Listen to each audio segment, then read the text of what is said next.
You're gonna end up hurting.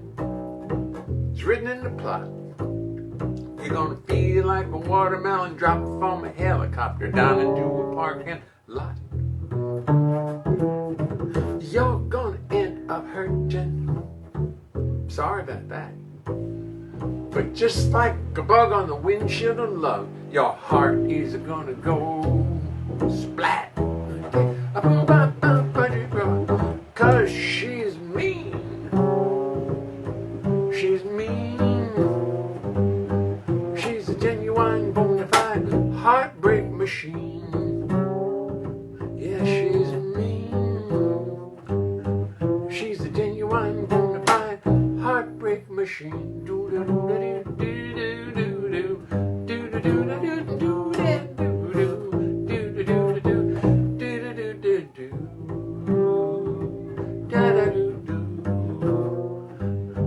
She's a genuine, bona fide heartbreak machine.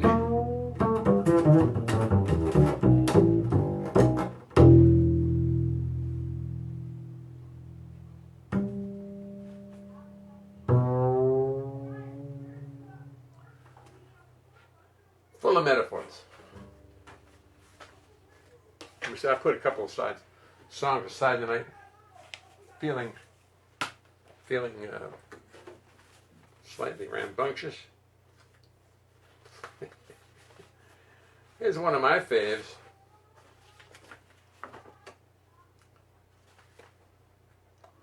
This song was written,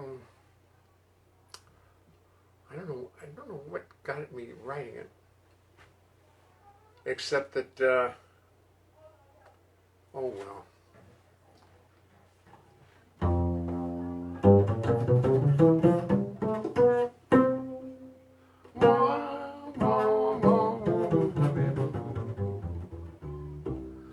Oh, we crossed the ocean fair in this grand dame of the air, a giant airship built by Superman. Oh, we crossed the bold Atlantic in this airship so gigantic, held aloft by hydrogen. Oh, the transatlantic run is really so much fun. It's the only way to get from here to there. Everything's done right. It's such a perfect flight. This is truly life without a care. On the Hindenburg, yes, the Hindenburg. Oh, won't you join me, my coquette? Yes, it's the Hindenburg, the fabulous Hindenburg. Have you seen the coastline yet? The Hindenburg, it's the Hindenburg. It's the only way to fly. It's the Hindenburg, and nothing rhymes with Hindenburg. And there's a reason why, 'cause it's the Hindenburg, the fabulous Hindenburg. Everything about it is first class. It's the Hindenburg, the fabulous Hindenburg. Does anyone smell gas? It's the Hindenburg, the fabulous Hindenburg. Cross the ocean in a week or two. It's the Hindenburg, the fabulous Hindenburg.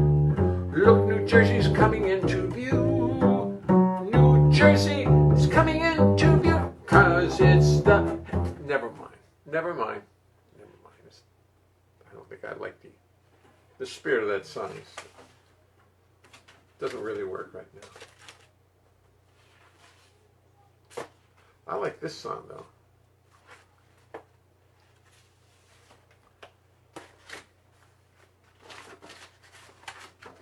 Here's one of my favorites, and I hope it's one of yours too. Here's one of your... No, I said it wrong. Here's one of your favorites, and I hope it's one of mine. I love that. It is said that Sigmund Freud, in a moment of exasperation, claimed the following to be true. He said the Irish were the only people that he couldn't help. Ain't this a fine? How do you do?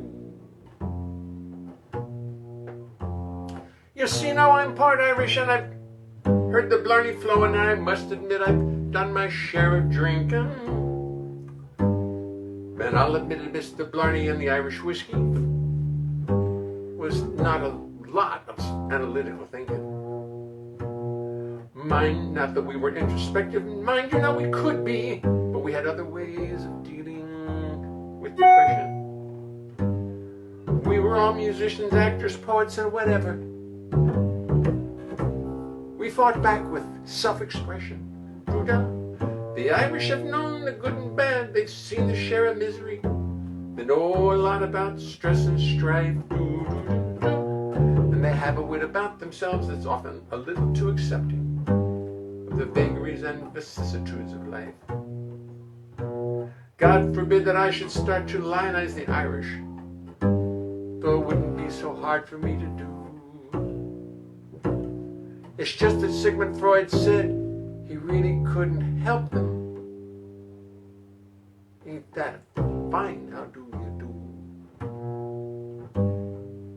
Ain't this a fine? How do you do?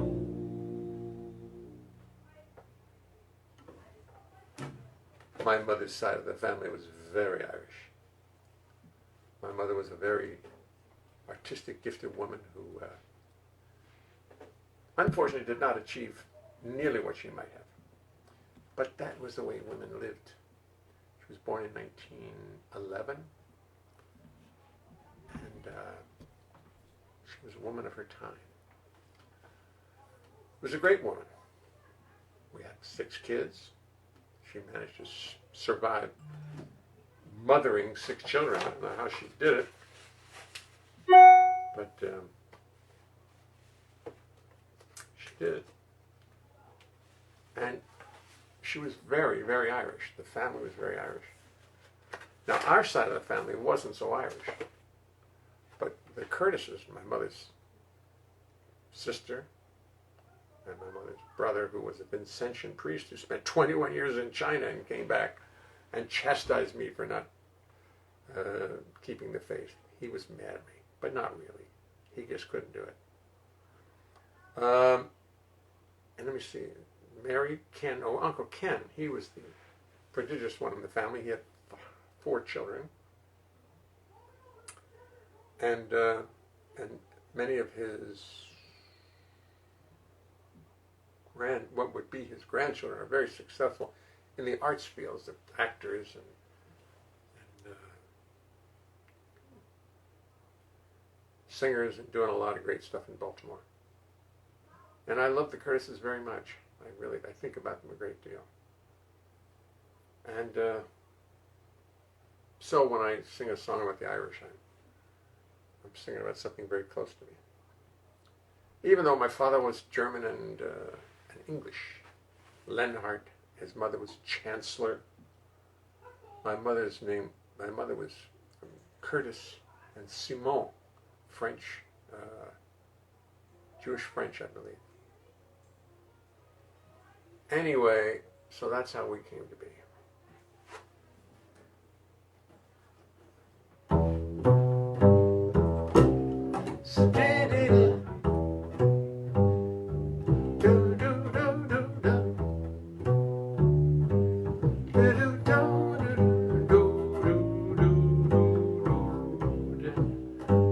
At first I thought I knew what I was doing. Then I found out I was wrong. In spite of what I thought was right, the world has shown me otherwise. So I had to write my little song.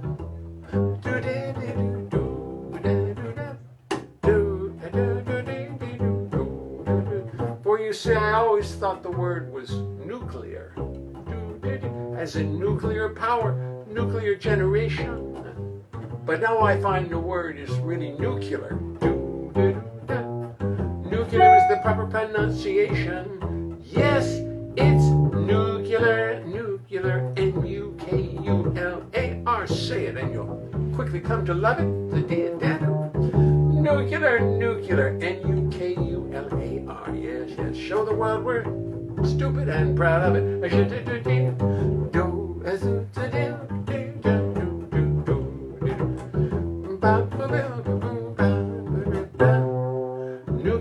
has two U sounds that roll right off the tongue. Nuclear, it's macho, it's athletic. While nuclear is feminine, it's weak, it's far too gentle. Nuclear, it's passive, it's pathetic. Nuclear is hard to say, it sounds suspiciously like French. It's just too meek and humble. While nuclear is powerful, it has a certain je ne sais quoi. The je ne sais pas has a certain je ne sais pas, not quoi. Je ne sais quoi. Has a certain je ne sais pas. This is as rough and nearly too rumble. Yes, it's nuclear. Nuclear. And while it may seem peculiar, now I say it with no fear. But how the pronunciation went from nuclear to nuclear still remains ocular. Yes. Okay, perhaps I'm being nasty, being ugly, only getting uglier. But with the dumbing down of America today, I feel the urge to go right for the jugular. Yes, it's the nuclear. That's the way you say it. Any other way is just too taxing. Nuclear rolls right off the tongue. With nuclear, the uvula's relaxing. Nuclear, N-U-K-U-L-A-R. Say it and you'll quickly come to love it. Nuclear, N-U-K-U-L-A-R. Show the world we're stupid. Really, really stupid. Show the world stupid and proud of it. Although I don't think the world thinks we're so smart anyway right now anyway. We're showing the world stupid. We're showing the world stupid. And it's not nuclear, it's other thing, that thing that permeates the country right now, and it's got me paying attention, I'll tell you that. You guys are going out to work, and I don't know if I want to. What are you going to do when you're almost 80 and you're being asked to go to work? I mean, I've talked to some people my age who had it, and they say it was dreadful. They say it was awful. And there's people who survived. The ones who didn't survive, I didn't get to talk to. But the ones who did survive said it was nasty. And it's still very much around. So, show the world we're stupid and proud of it. I think we're doing a fine job. I think it's a fine job. Stupidity.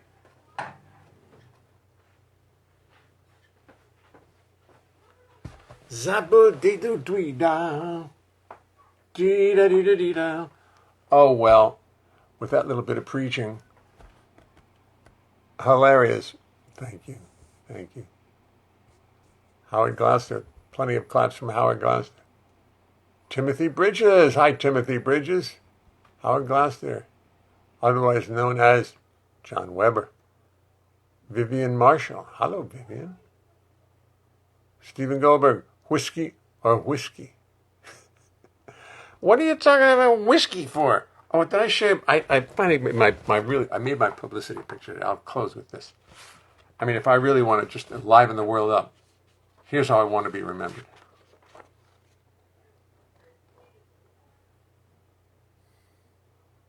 Big smile. Isn't that? I mean, that's a classy picture. It shows all the life. And of course, Trophy's in it, because he needs to be in everything these days. Anyway, it's gonna be my publicity picture from now on. Listen, it's getting late. I'm getting tired. My dinner awaits me. With that, I will see you tomorrow. I think we're going to be in Hope tomorrow, and I'm hoping Tomoka will join us, because the weather's going to be good enough, and she's threatening to join us for a raucous afternoon over at the great Verizon Towers. First of all, I just want to see if I missed anybody, so before I go to bed, before I say goodbye. Chris DeBerg. Leslie Orofino. Hello, Leslie Orofino. How may I help? I'd love to do that song from a woman's point of view. Love this tune of yours. What's that? He's mean. Oh, it's totally adaptable. Totally adaptable. Michelle, if you want it, just email me and I'll send it to you. Be happy to send it to you. Don't leave out nooks and crannies. Oops. Scott Labish. Albuquerque. I never met a four I didn't like. I never met a four I didn't like. I get it. Oh, sorry. I ran right over that one. You took the other award right out of the bag. Well, yeah, I did. I found it. Hey, Vaughn, perhaps happy little nips and tucks. Folks, I love having you all join me and joining you all in the evening. And I look forward to seeing you tomorrow. Bye-bye.